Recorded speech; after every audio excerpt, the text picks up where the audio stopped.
Marianne Jeff, Success Coach here, bringing you resources, tips, and strategies to define, enhance, and attain your vision of success. Tame technology and develop regular systems, habits, and routines to increase the visibility and the profitability of your business. If you're ready to get into consistent evolutionary action online and in person and bring everything together for your business, you're in the right place.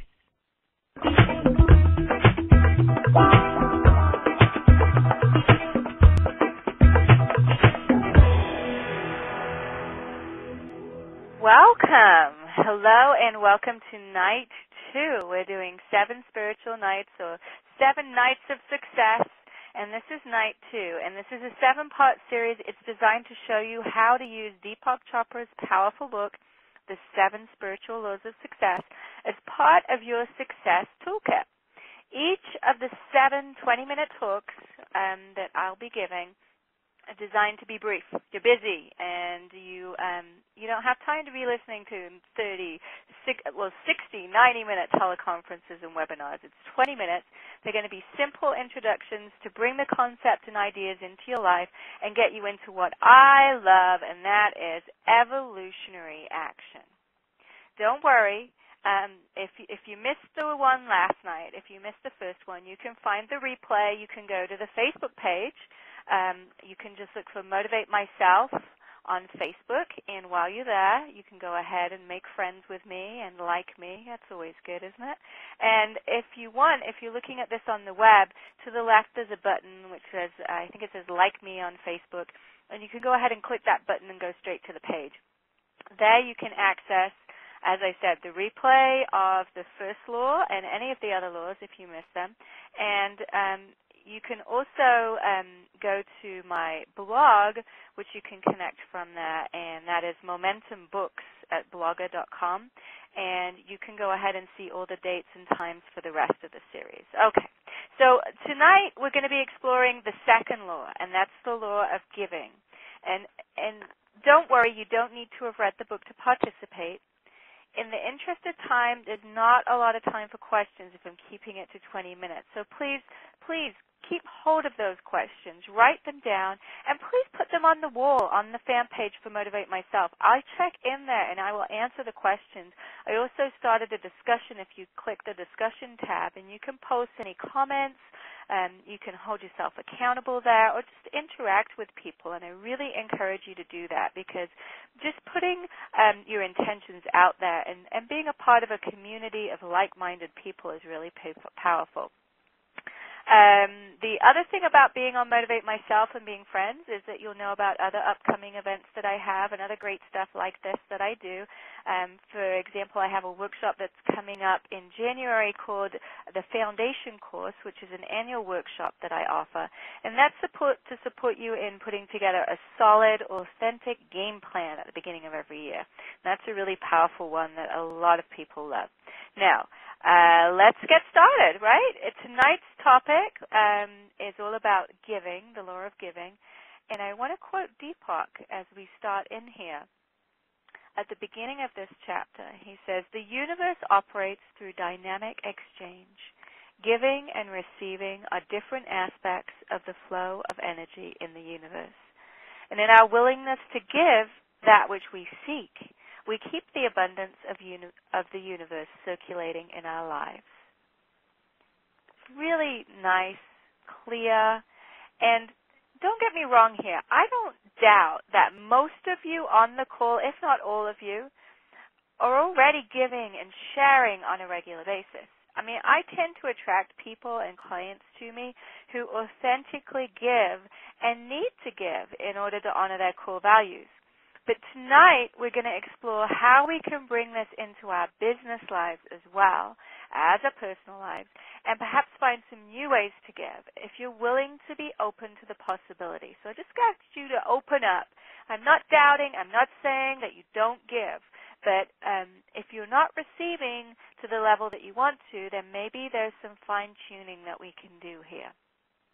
Now, Deepak also gives a wonderful definition of affluence that I want to share with you. And Deepak says, the word affluence comes from the root word affleur, which means to flow to. The word affluence means to flow in abundance. Money is really a symbol of the life energy we exchange and the life exchange we use as a result of the service we provide to the universe. Another word for money is currency, which also reflects the flowing nature of energy. The word currency comes from the Latin word current, which means to run or to flow. Therefore, if we stop the circulation of money, if our only intention is to hold on to our money and hoard it, since it is life energy, we'll stop its circulation back into our lives as well. In order to keep the energy coming to us, we have to keep the energy circulating, like a river. Money must keep flowing, otherwise it begins to stagnate, to clog, to suffocate, and to strangle its very own life force. Circulation is what keeps it alive and vital. And I think that's, if you pick up the book, if you haven't already, 7 Spiritual Laws of Success, it's really something, as I said in the first 20-minute talk, to revisit on a regular basis and remind yourself of. Now, something that I encourage clients to do is to explore where they're holding on to things, right? Clutter, right? We're all familiar with that in some form, physical, spiritual, mental, maybe it's clutter in our car, in our home, but clutter can disguise abundance, okay? Whether it's a gift card or an item of clothing that needs to be returned, undoubtedly what happens when you get in there and you clear the way, you're going to find abundance stagnating there.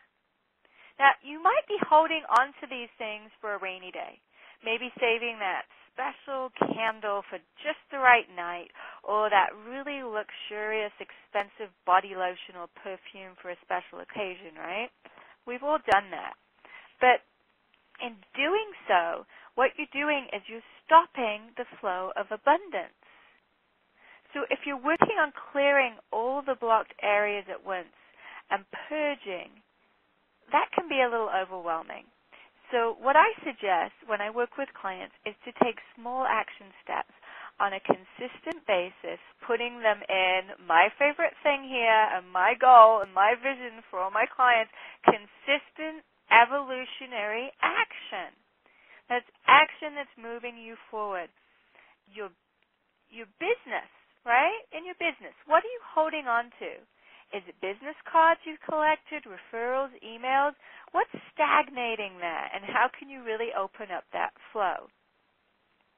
Now, there's 2 key points that I want to highlight here, okay? And actually, it's 3 key points. I confused myself for a moment there. Hello. 3 key points that I want to highlight. And they are, the first one is that the intention behind the giving and receiving is the most important thing. The intention should always be to create happiness for the giver and receiver. So that's the first key point. And I'm sure we've all done it. We've given begrudgingly. We've given because we felt we should, because it's expected of us.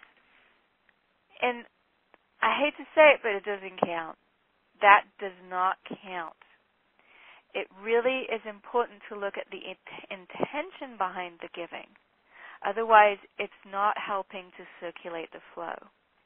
The second thing, the second key point here, is the easiest way to get what you want is to help others get what they want. It's so gratifying. We've all experienced it, to really help someone get what they want. It's really powerful. It's energizing. And that energy that you feel is the flow freeing up in your life and their life. So it rubs off on you almost. It makes a difference. So that's a wonderful thing to keep in mind. And the third thing is